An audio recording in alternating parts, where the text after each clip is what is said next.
Guys, welcome to HardReset.Info. Today I have HMD Skyline and I want to show you how to set mobile data limits on this device.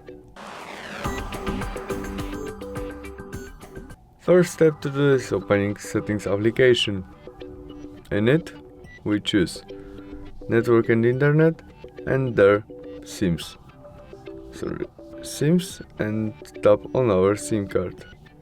In it, we choose data roaming and limit. And there we can set our limits. First step, mobile data usage size. Maybe we can set first day of each month when our size start. There we can turn on or turn off data roaming in gigabytes, megabytes, what you prefer. Maybe we set 5 gigabytes. And the last step, we can turn on data limit, confirm by OK, and we can set it in custom number also, maybe 10 gigabytes we set.